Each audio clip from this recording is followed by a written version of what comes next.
Today is October the 4th, 2016, Tuesday night, approximately 11 o'clock p.m.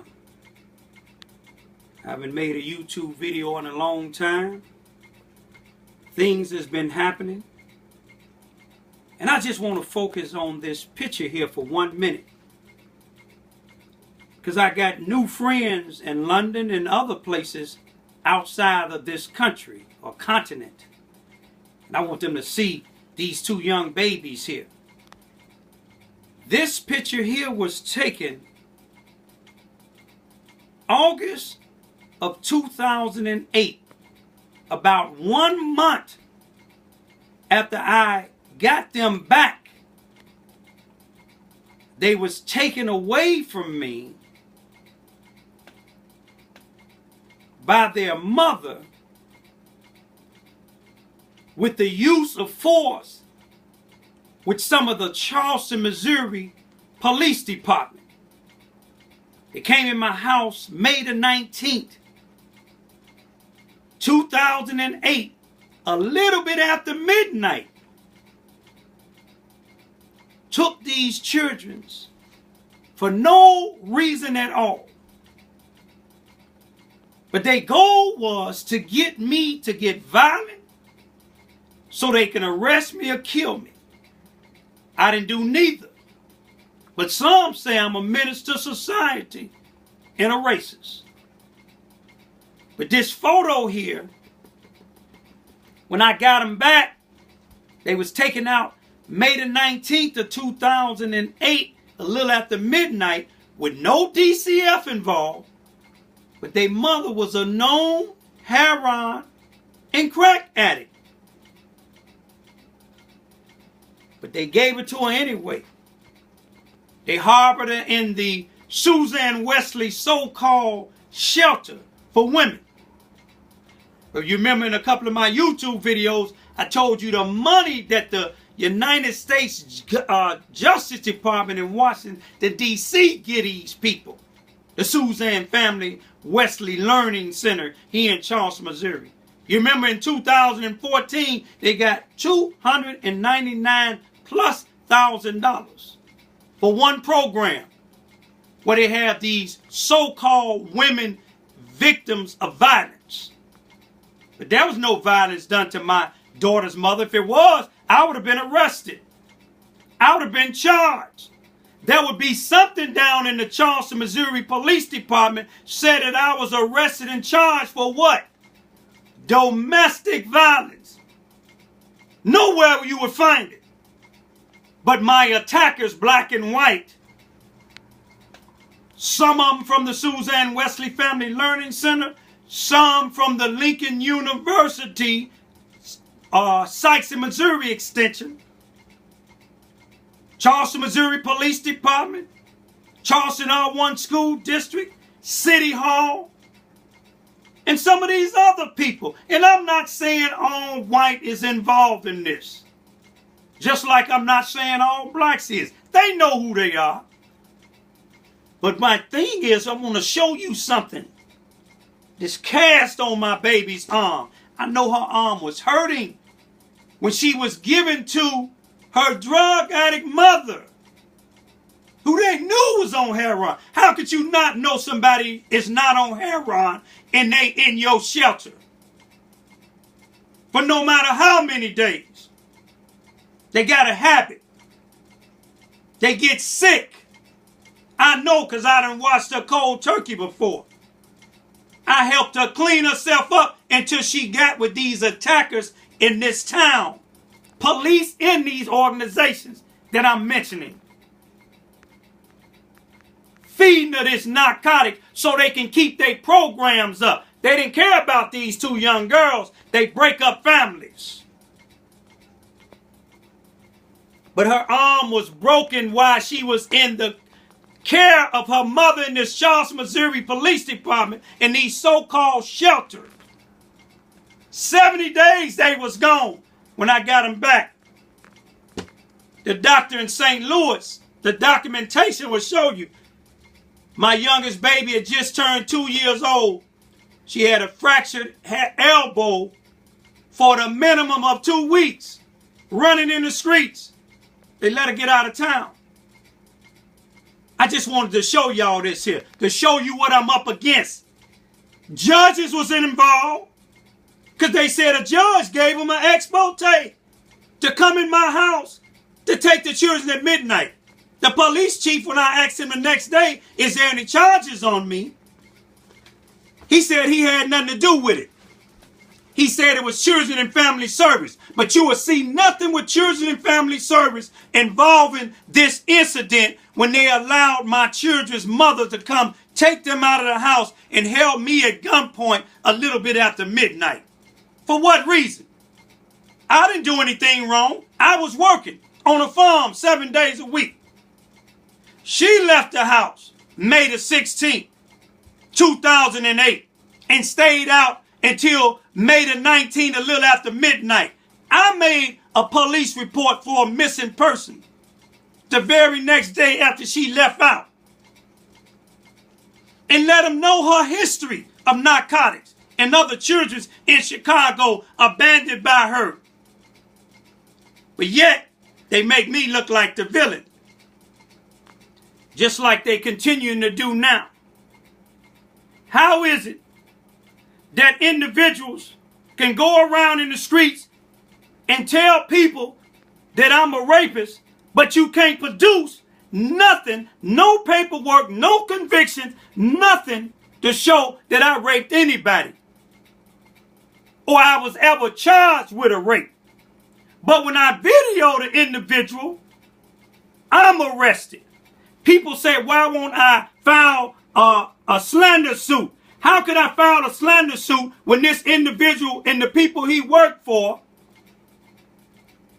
they dominate this town with judges and everything? And I couldn't get no outside judge to hear it, but God gonna deal with it. How is it that in a trial, my background can be brought up? It's the state's attorney's job, when they have any witnesses, to disclose their conviction, if they have any, to the opposing party. I was the opposing party.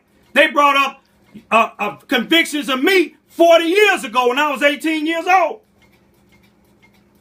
But they didn't bring up no convictions with this individual.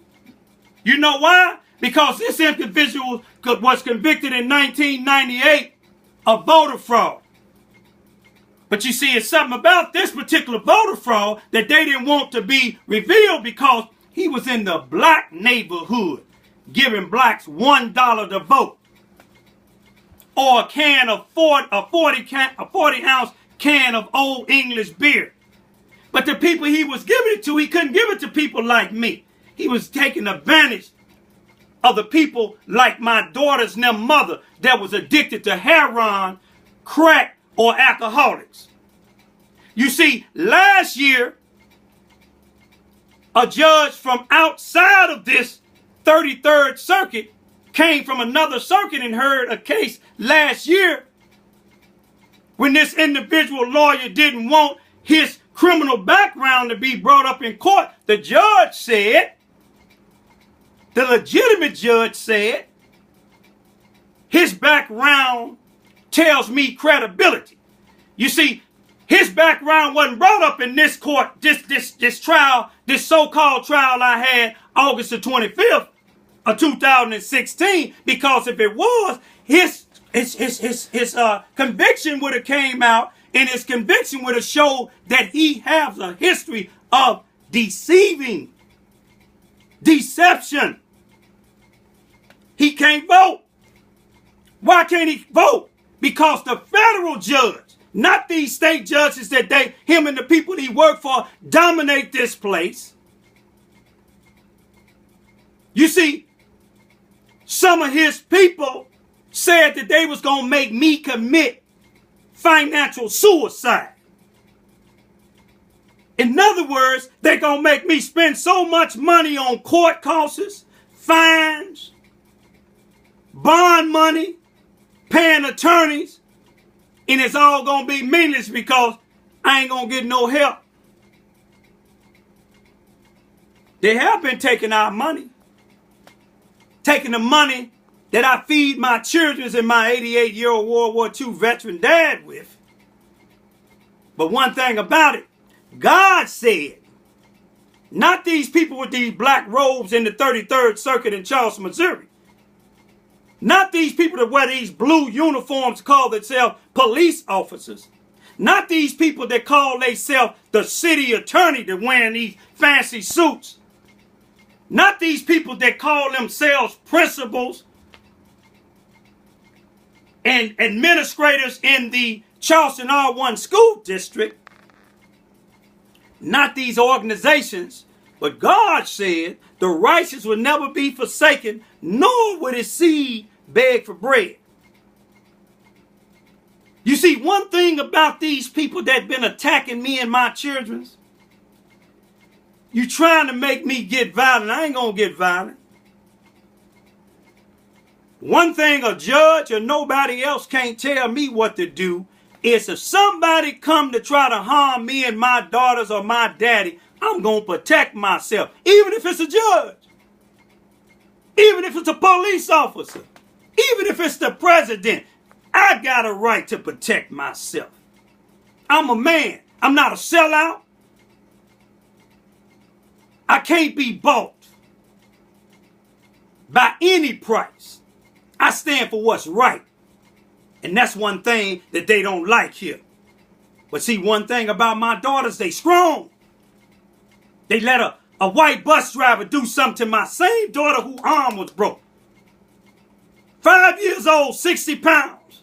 In the Charleston R1 school district. Sent her to the school bus after she get out of kindergarten by herself. Bus driver lay here, pick up by the back of backpack. It breaks in the back. He put on the front of the bus seat, in the front seat, get a knife off the bus and cut the scrap off and put it in his pocket. That frightened her. That's something that the school should have let her see a child psychologist to make sure she all right. But they didn't. What they did was stop me from coming to the school because I was protesting against what he done. Not just because he was white. I knew he was going to get away with it because he was white. Because where I'm at. And I'm not saying it's about all white people. But it's evidence. But one thing about it, I took him to a child psychologist who been seeing him for the last 4 years. And they done told him everything that these people done to him all the way from 2008 to this time here. Coming in my house trying to force them to say I done something to him. My 6-year-old was strong enough to tell the people from the Children and Family Service, do you want to hear what the white bus driver did to my 5-year-old sister? Because my daddy ain't doing nothing to us. The lady didn't want to hear it. They left. They tried to intimidate my 5-year-old and say that the bus driver was just trying to help her. This is the assistant principal of the Charleston R1 school district, the elementary school, Hearns Elementary, Frank Ellis.